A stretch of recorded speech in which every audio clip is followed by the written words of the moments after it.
Itu sekilas ya tentang dari aktivitas makan. Jadi kalau kamu ngomong mas aku sudah makan nggak usah pasah, koreksi lagi. Kalau sistem langsung jangkau ke dalam tapi sistem praktis saja belum selesai, jangan ngomong soal angin. Nanti bingung karena tubuh aja masih bergejolak. Udah meditasi, gak konsen meditasi, aku ya sedih lagi tuh mas. Nah, makannya rakus, makannya gak terkontrol.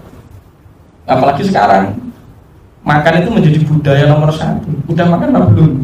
Tapi kalau nanti di hidup di kota ini pembunuhan berencana, terus-terusan itu udah makan.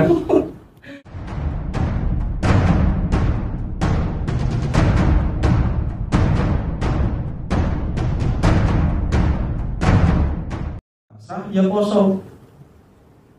Wes ngerti sistemnya rusak, tapi aku wis medi, aku sudah wirid, aku sudah ini makannya ragus sama saja karena sistemnya saling terkait. Oke, tapi ya mas ditraktir uang modal.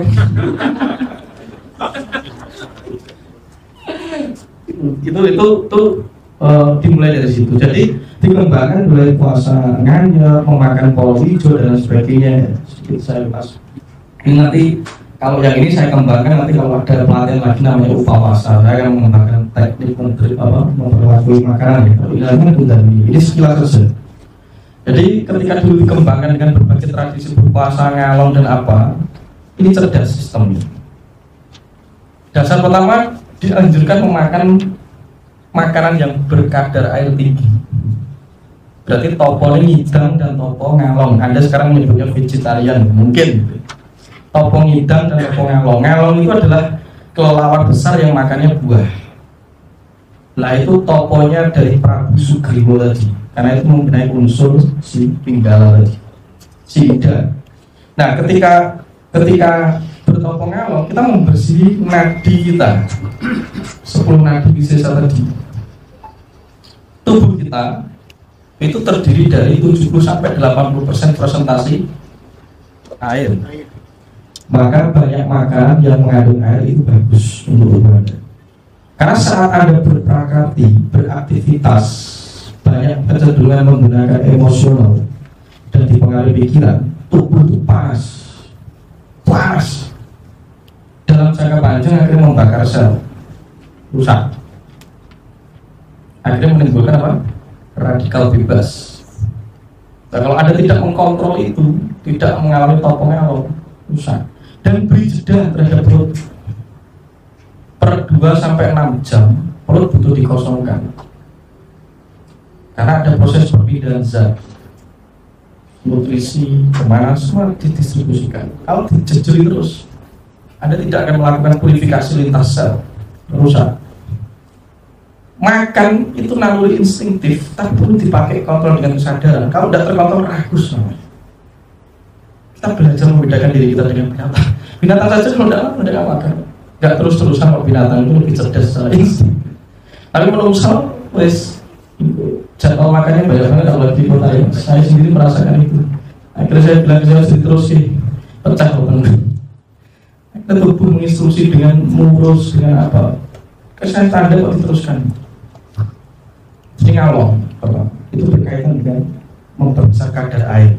Karena kita tahu hidup kita banyak emosional, hidup kita masih berhubungan dengan orang-orang yang nyetreskan di tempat kerja dan akhirnya berlatih ngalong, memakan kadar buah. Karena dengan air yang full, cakra api atau elemen api bisa dikendalikan dari aktivitas emosional dan pikiran. Akhirnya lebih sabar, tenang, bijak, dan jernih. Ketika perut kita kosong dalam 2-6 jam, dikembangkan lagi menjadi 16 jam. Kita memiliki kemampuan yang luar biasa untuk menggunakan cakra anahata dan pineal gland. Jadi hidupnya enggak energize karena kandungan air. Nah, setelah itu dikembangkan lagi menjadi sistem puasa sadrasa, muteh. Muteh itu untuk menyirna ilusi 6 rasa yang saya katakan lagi. Setiap rasa seperti Manis itu memendarkan aroma sendiri, citra sendiri, warna sendiri. Kalau tidak dikikis, kalau tidak kita kuasai, ini akan mempengaruhi citra panorama dalam diri kita. Terus mau terhidup kita, siklis, angin-anginan, gak karu-karuan. Maka aspeknya memutih. Memakan mutih itu memakan sesuatu yang mengarah kepada polo hijau, ya polo hijau yang ditanam di bawah, ya seperti lumbu, singkong, apapun makan. Dan ada yang menggunakan tradisi makan nasi, tapi dihabiskan sampai 8. Misalnya hari pertama itu 7, besok 6, besok 5 gelintiran dibulat-bulat dan hanya dengan air putih. Itu hanya 7 sampai 8 hari. 8 hari itu pati geni itu menghindari logam, tidak boleh berhubungan dengan aktivitas logam. Jadi biasanya hanya di pinggir sungai atau di dalam kamar, karena itu untuk mengaktifkan melatonin dan pinolin kita. Ini tak ilmiahkan. Maka lampunya harus dimatikan. Dalam kondisi gelap melatonin bagus diproduksi. Tapi kalau yang muslim sunnahnya Rasulullah tidur matikan lampu. Kalau malam hari banyak begitu dan dipengaruhi oleh sensor gelap. Itu mutih, itu pengikisan yang paling inti, disiplin yang berat. Maka dalam Astanga Yoga ini masuk ke niyama, baru nanti dikembangkan kepada dharana, dhyana, samadhi. Untuk mencapai samadhi, bayangkan betapa laku-laku yang harus kita kontrol, mulai dari aktivitas membersihkan elemen bayu, air, pratini. Baru dari makanan ini, laku puasa ini, baru kembali lagi teknik makanan ngerowot, ya, ngerowot. Dan ngerowot itu tidak makan makanan yang mengandung nasi dan ketan, beras dan ketan. Karena setahu saya begitu, beras dan ketan. Beras ini memiliki energi feminin, ini mengarah kepada beras kuning. Kalau kita banyakkan makan beras, secara glikemik terganggu karena kadar gulanya tinggi, karbohidratnya tinggi, tapi juga diikuti kadar gula tinggi.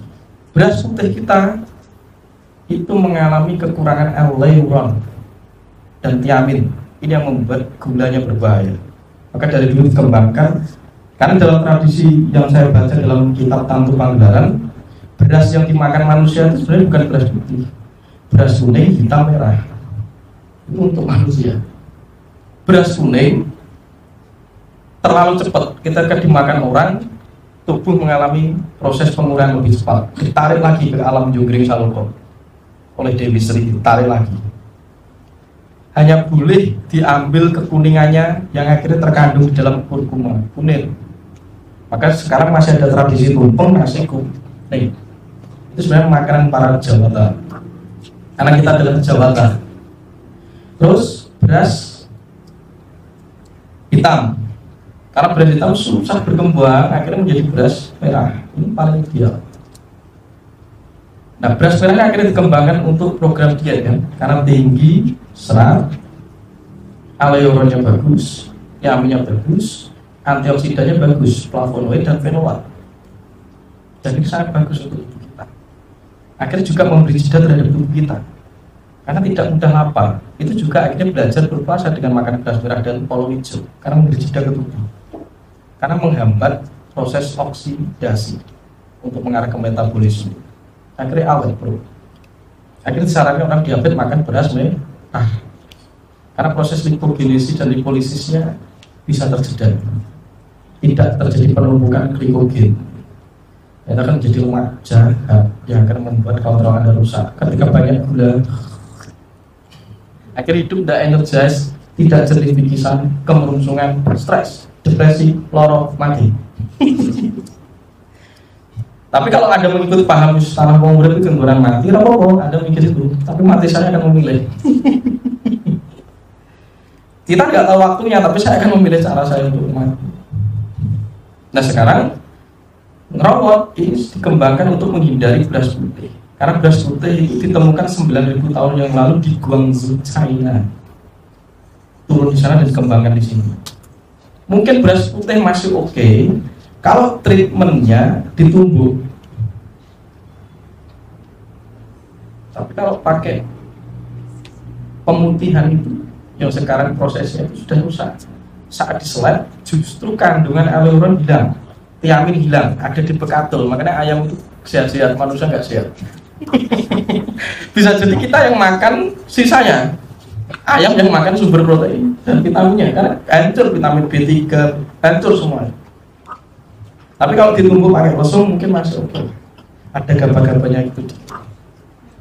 Karena kandungannya hilang, antioksidannya hilang. Maka leluhur ngerti, wah ini harus ngerawat kalau tidak berbahaya.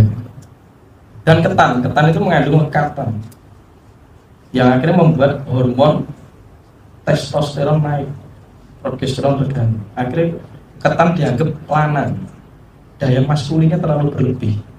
Akhirnya kalau banyak makan ketan itu terganggu. Leluhur Jawa kuno untuk mengolah ketan dan mengurangi frekuensi kandungan yang mempengaruhi testosteron itu dibikin jadah, ditotol, dibakar, totol lagi, panas lagi, lalu treatment. Atau leluhur Nusantara, kalau kamu tidak mau melakukan rawat, lakukan treatment menanak nasi dengan kukusan, ngerti kukusan.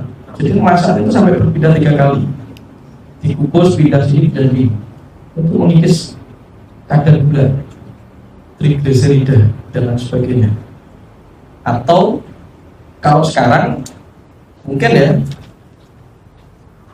Anda masak dengan rice cooker itu dinginkan dulu pakai bambu untuk menetralisir itu.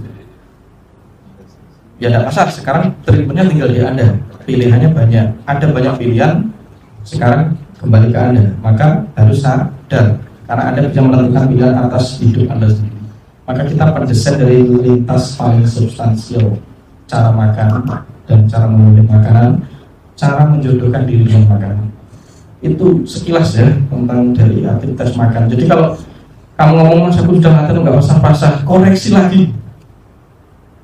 Kalau sistem langsung jangkau ke dalam tapi sistem prati saja belum selesai, jangan ngomong soal angin. Nanti bingung karena tubuh aja masih bergejolak.